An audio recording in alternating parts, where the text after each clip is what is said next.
जो पद के रूप में सबसे ऊपर प्रतिष्ठित हो और फिर उसका पालन करना अपने आप में एक अनूठी मिसाल रही है। आप देखें, भारत का संविधान गढ़ने के लिए, रचने के लिए बहुत सारी लड़ाइयां लड़ी गई कि हम अपना कानून लागू करें।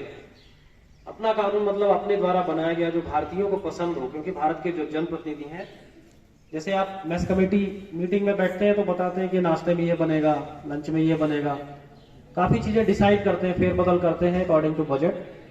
वैसे ही देश में भी बहुत सारी चीजें यहाँ की लोक रीतियों, लोगों के अनुसार कि ये चीज हो सकता है, ये नहीं हो सकता है, उसको बनाकर शामिल किया गया। संविधान सभा बनाई गई, इलेक्शंस हुए, उसके लोग चुने गए और उसके अध्यक्ष के रूप में पहले डॉक्टर सच्चिदानंद सिन्हा 6 दिसंबर को अपॉइंट हुए, जो फ्रांसीसी परंपरा रही है कि किसी भी सदन के जो है सबसे वरिष्ठ व्यक्ति को अध्यक्ष बनाया जाता है। उसको हमने फॉलो किया और उनको अध्यक्ष बनाया, अस्थायी अध्यक्ष, और 9 दिसंबर 1946 को हमने डॉक्टर राजेंद्र प्रसाद जी को इसका अस्थायी अध्यक्ष नियुक्त किया। भारत के संविधान को गढ़ने वाले बहुत सारे लोग विभिन्न देशों का दौरा करते रहे। उन्होंने वहां के संविधान का अध्ययन किया, जो पद के रूप में सबसे ऊपर प्रतिष्ठित हो और फिर उसका पालन करना अपने आप में एक अनूठी मिसाल रही है।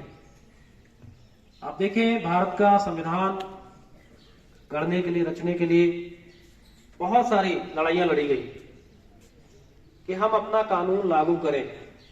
अपना कानून मतलब अपने द्वारा बनाया गया जो भारतीयों को पसंद हो, क्योंकि भारत के जो जनप्रतिनिधि हैं, जैसे आप मेस कमेटी मीटिंग में बैठते हैं तो बताते हैं कि नाश्ते में ये बनेगा, लंच में ये बनेगा, काफी चीजें डिसाइड करते हैं, फेरबदल करते हैं अकॉर्डिंग टू बजट। वैसे ही देश में भी बहुत सारी चीजें यहाँ की लोक रीतियों, लोगों के अनुसार कि ये चीज हो सकता है, ये नहीं हो सकता है, उसको बनाकर शामिल किया गया।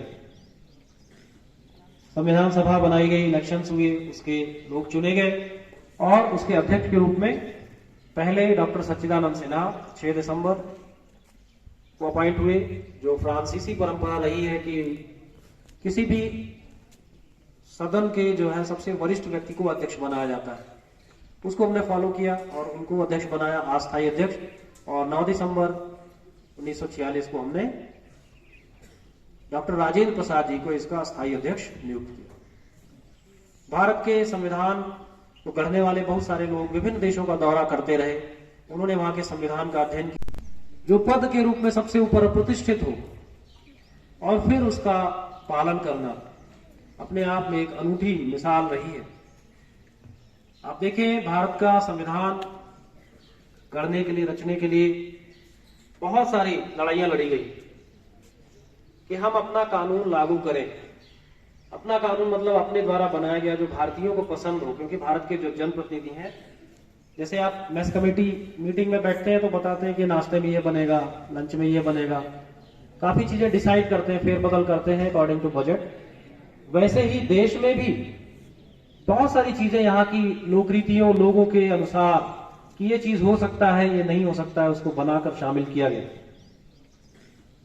संविधान सभा बनाई गई, इलेक्शंस हुए, उसके लोग चुने गए और उसके अध्यक्ष के रूप में पहले डॉक्टर सच्चिदानंद सिन्हा 6 दिसंबर को अपॉइंट हुए, जो फ्रांसीसी परंपरा रही है कि किसी भी सदन के जो है सबसे वरिष्ठ व्यक्ति को अध्यक्ष बनाया जाता है। उसको हमने फॉलो किया और उनको अध्यक्ष बनाया, अस्थायी अध्यक्ष, और 9 दिसंबर 1946 को हमने डॉक्टर राजेंद्र प्रसाद जी को इसका अस्थायी अध्यक्ष नियुक्त किया। भारत के संविधान को गढ़ने वाले बहुत सारे लोग विभिन्न देशों का दौरा करते रहे। उन्होंने वहां के संविधान का अध्ययन किया, जो पद के रूप में सबसे ऊपर प्रतिष्ठित हो और फिर उसका पालन करना अपने आप में एक अनूठी मिसाल रही है। आप देखें, भारत का संविधान गढ़ने के लिए, रचने के लिए बहुत सारी लड़ाइयां लड़ी गई कि हम अपना कानून लागू करें। अपना कानून मतलब अपने द्वारा बनाया गया जो भारतीयों को पसंद हो, क्योंकि भारत के जो जनप्रतिनिधि हैं, जैसे आप मेस कमेटी मीटिंग में बैठते हैं तो बताते हैं कि नाश्ते में ये बनेगा, लंच में ये बनेगा, काफी चीजें डिसाइड करते हैं, फेरबदल करते हैं अकॉर्डिंग टू बजट। वैसे ही देश में भी बहुत सारी चीजें यहाँ की लोक रीतियों, लोगों के अनुसार कि ये चीज हो सकता है, ये नहीं हो सकता है, उसको बनाकर शामिल किया गया। संविधान सभा बनाई गई, इलेक्शंस हुए, उसके लोग चुने गए और उसके अध्यक्ष के रूप में पहले डॉक्टर सच्चिदानंद सिन्हा 6 दिसंबर को अपॉइंट हुए, जो फ्रांसीसी परंपरा रही है कि किसी भी सदन के जो है सबसे वरिष्ठ व्यक्ति को अध्यक्ष बनाया जाता है, उसको हमने फॉलो किया और उनको अध्यक्ष बनाया, अस्थायी अध्यक्ष। और 9 दिसंबर 1946 को हमने डॉक्टर राजेंद्र प्रसाद जी को इसका अस्थायी अध्यक्ष नियुक्त किया। भारत के संविधान को गढ़ने वाले बहुत सारे लोग विभिन्न देशों का दौरा करते रहे, उन्होंने वहां के संविधान का अध्ययन किया। जिन संविधानों का अध्ययन किया गया प्रमुख देशों में अगर देखें तो किया जिन संविधानों का अध्ययन किया गया प्रमुख देशों में अगर देखें तो किया जिन संविधानों का अध्ययन किया गया प्रमुख देशों में अगर देखें तो किया जिन संविधानों का अध्ययन किया गया प्रमुख देशों में अगर देखें तो जो पद के रूप में सबसे ऊपर प्रतिष्ठित हो और फिर उसका पालन करना अपने आप में एक अनूठी मिसाल रही है।